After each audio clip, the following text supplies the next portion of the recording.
10 NXT superstars that could be moving to Raw and SmackDown in the 2021 draft is for you here today on SCW. Thank you for choosing the channel and choosing the video. Please subscribe right now, leave any comments in the comment section. Please like and share the video as well. The WWE draft is approaching fast once again, and of course fans are returning as well to arenas. There's been lots of speculation that NXT is going to have superstars moving to Raw and SmackDown. We've had numerous superstars compete in dark matches, including matches as well that have appeared on the show main event. Vince McMahon with his entourage, John Laurinaitis and co, have been going to the Performance Center checking out talent. As well, Samoa Joe, who's returned to the company, and MVP have also been doing scouting for the promotion. And of course, in my personal opinion, I think this year could be the most NXT call-ups we've had to Raw and SmackDown for quite a long time. Let's not forget as well, so many superstars have been released this year. We've had 4 sets of releases in WWE this year, and with NXT always evolving, new superstars coming in, and with so many in the Performance Center as well that are, day by day getting closer to being ready for television.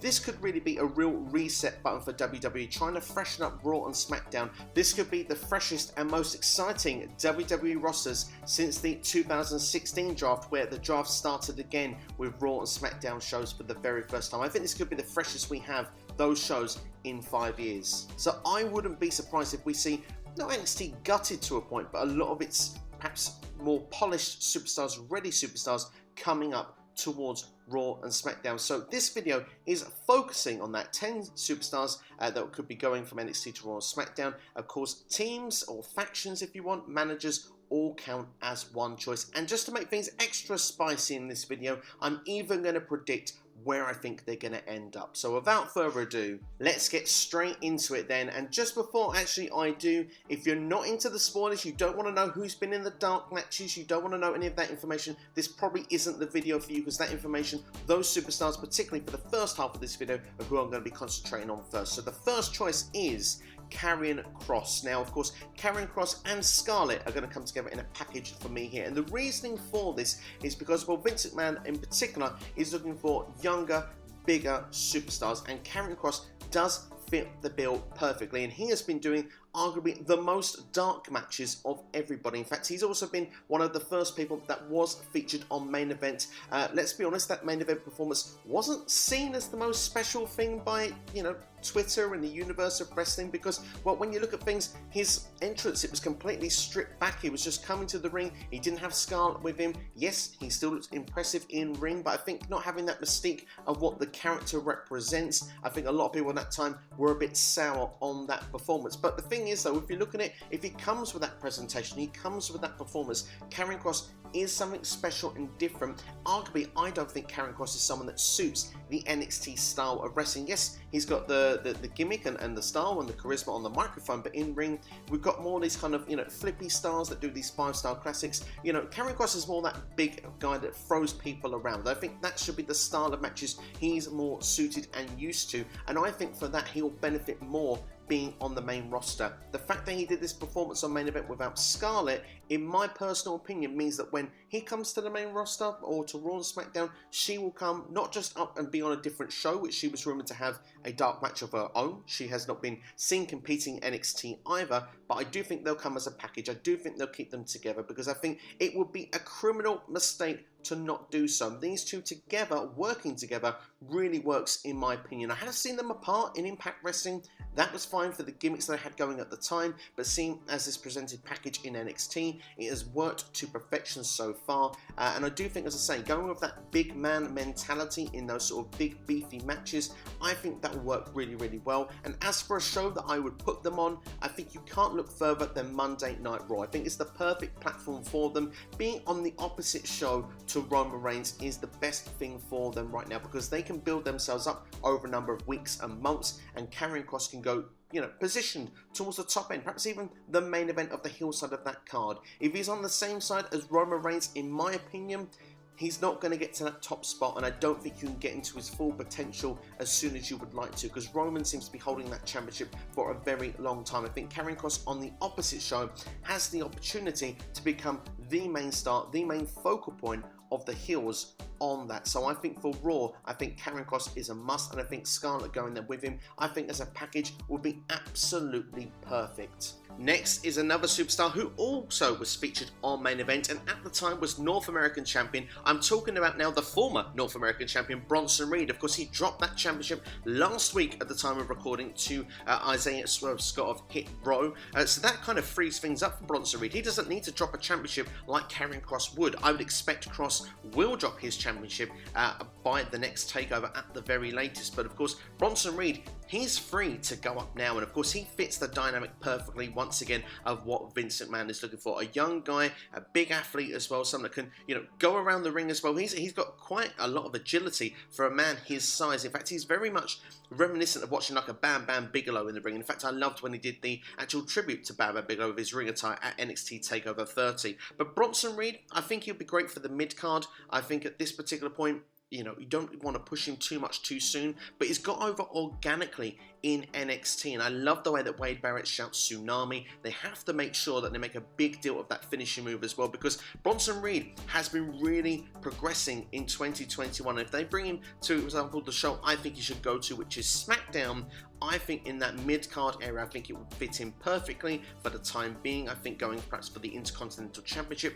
would be a big deal. And also being Australian, we have Rhea Ripley on Raw, we have him on SmackDown. Fills the quota up nicely, doesn't it? So for me, Bronson Reed to the main roster, and for me, he's going to slot in perfectly on SmackDown.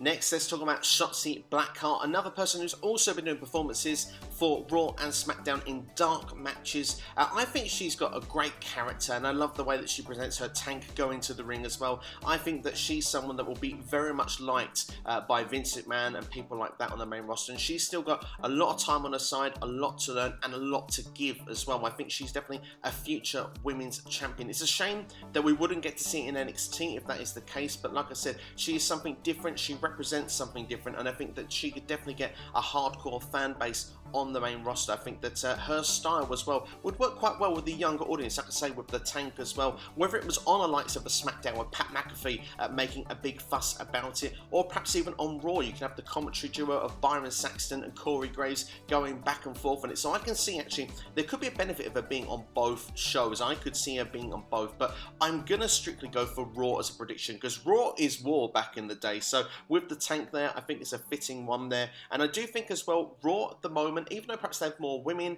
they probably need more help actually filling out this roster in places, because SmackDown, although it has a smaller roster, I do feel, looking at it, that they actually seem to manage their time better than what Raw does. So for me, Shotzi Blackheart, I will predict to Monday Night Raw.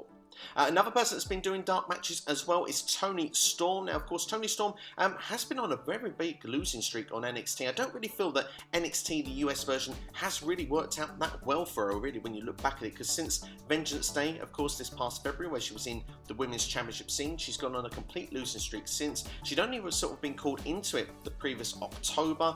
So yeah, I'm looking at things for Toni Storm. I think she's had a much more successful reign in NXT UK, and of course, she is a previous Mae Young Classic winner as well. Sometimes though, things don't always have to work out in NXT. You can go through NXT, not having the most successful run, and you can go up to Raw and SmackDown, and you can succeed and become one of the most relevant superstars on there. Let's take someone else that's been in that position. Let's look at Alexa Bliss for a second, because Alexa Bliss, she had to get a championship opportunity against Bayley on NXT TV.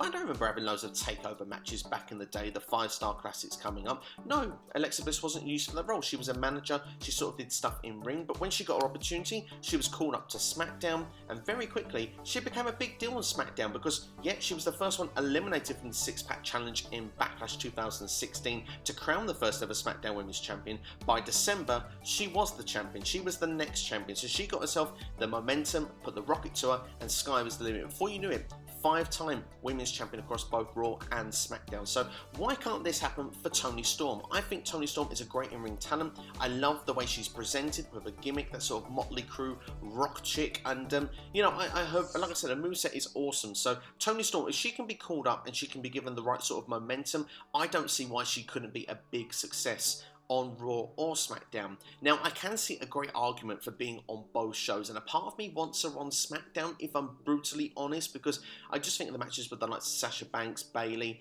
Bianca Belair, for me, those are matches that I'm quite keen on seeing. But at the same time, I'm going to predict her to go to Raw, because I just feel that Raw, like I said, they need the help, and I do think that Toni Storm right now, if she was to go there, I think she's got more chance of becoming a women's champion there sooner rather than if she was on SmackDown. So for that reason, I'm predicting Toni Storm will go to Monday Night Raw. One more then let's go for on the actual dark matches, and this is a bit of a spoiler because at the time of recording, she hasn't returned actually to TV yet. I'm talking Tegan Nox. She actually at the time of recording did a dark match on Raw last night. Now, looking at Tegan Nox, she's been very unlucky with injuries. She's had torn ACL 3 times now, and there's long recovery time, long injuries, and you do feel very sorry for Tegan Nox that she's gone through that situation.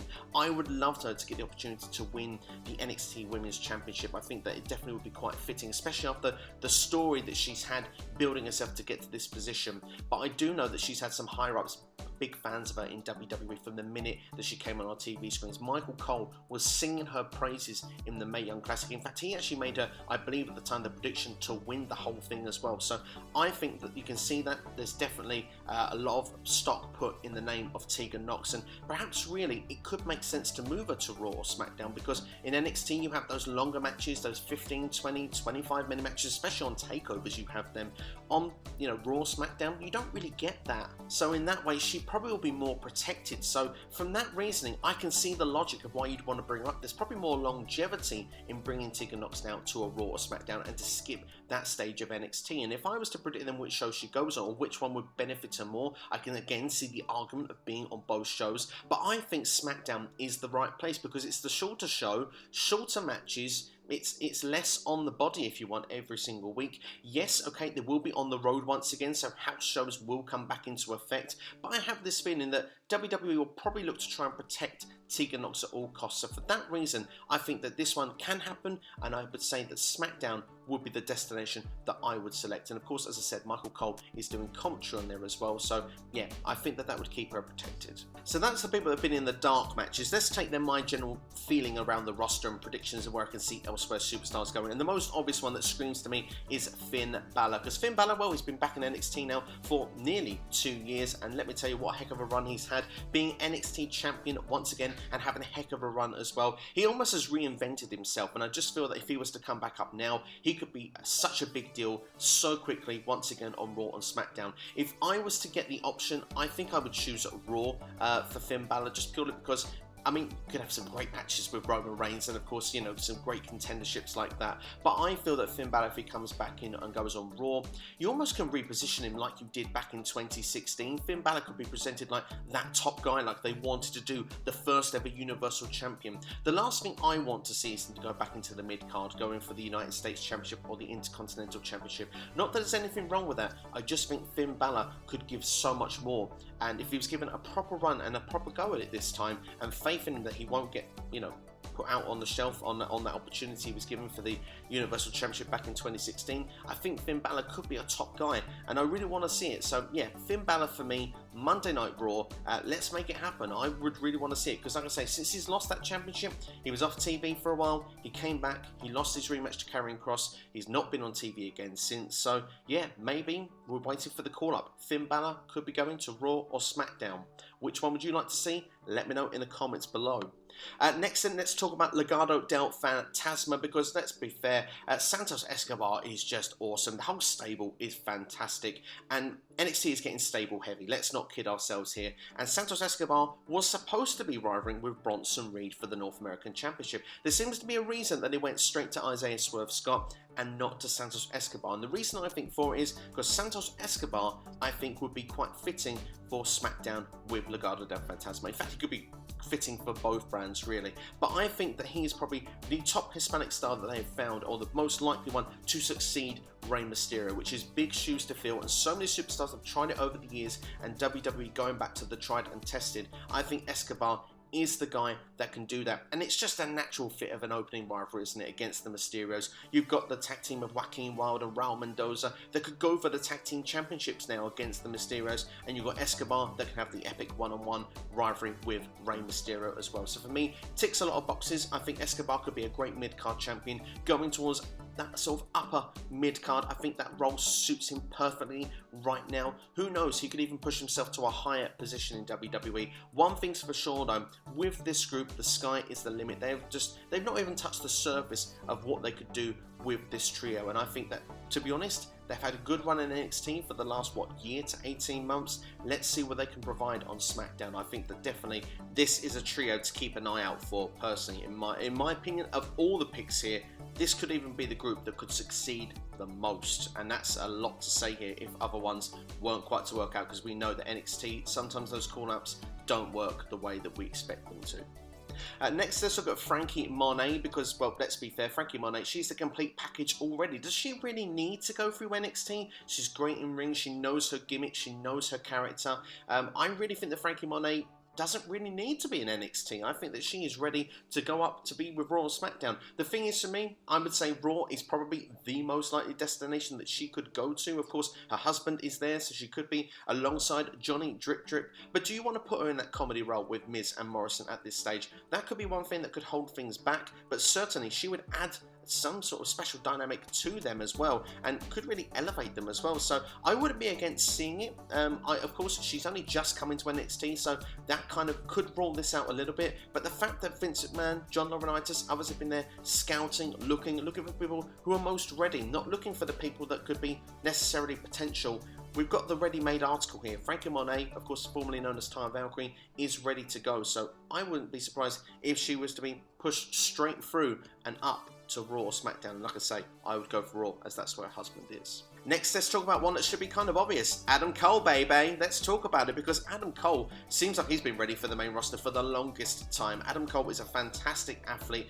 My main worry with Adam Cole is how he would succeed on the main roster, because what he has for an ability and on mic work and character work and drive as well, he does lack in height, and I do think that that could go against him if he was to go to Raw SmackDown. I think he's kind of like the perfect mid-card champion right now. He's someone that on the mic could have great rivalries with superstars, and if he was to start in that sort of mid-card to upper mid-card area and push get towards the main event in sort of like 6 months to a year to 18 months time, I think that could work. If you push him straight in there against the Bobby Lashley, I don't know how that's going to kind of work out, so I do worry for Adam Cole on the main roster, but it's certainly one that I think that can't be ignored. Him and Kyle O'Reilly, and there's a reason I've left this towards the end, because this is before the Great American Bash. I do think that they will have another match after the Great American Bash, whatever happens this evening, but after that, I can see Kyle O'Reilly winning the feud, and at that point, does Adam Cole have anything more left to give in NXT? He's had so many championship runs, but then at the same time,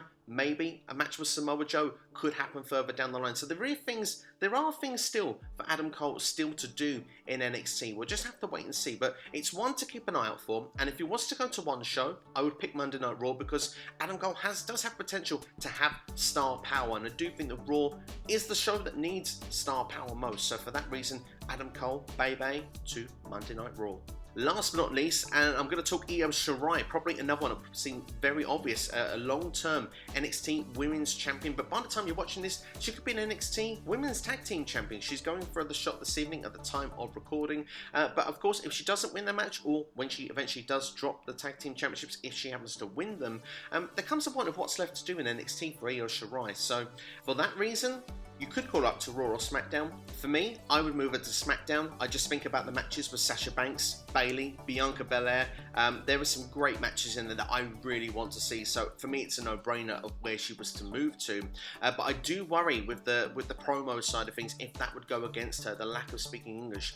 I personally love the Japanese promos with actually the English subtitles. I love the way it's delivered. So I would hope that WWE would keep to that theme. But obviously, we've seen how things have gone in the past. So I wouldn't necessarily hold my breath on that, but I want her to do well wherever she goes, because she's one of my favorite wrestlers, in the entire world. So for me, wherever she's going to be, I would rather her stay on NXT if she's not going to be booked correctly on Raw or SmackDown, because there's too much talent there to waste. So for me, this is one that could happen, but maybe I would put it on one of the most unlikely ones to happen at the time of recording. Like I say, she could be a champion by the time you're watching this in NXT, so for that reason then she wouldn't be going anywhere anytime soon. But that's my selections there for you. Just a quick shout out on a couple of names quickly. LA Knight, Johnny Gargano, Tommaso Ciampa. I'd love to see all of them on the main roster just quickly, by the way. LA Knight's got fantastic mic skills, but perhaps in-ring, I'm not sure everyone's most excited about it, but I'm loving what he's doing with Cameron Grimes at the minute. Their storyline needs to continue for as long as possible currently on NXT. I'm enjoying that so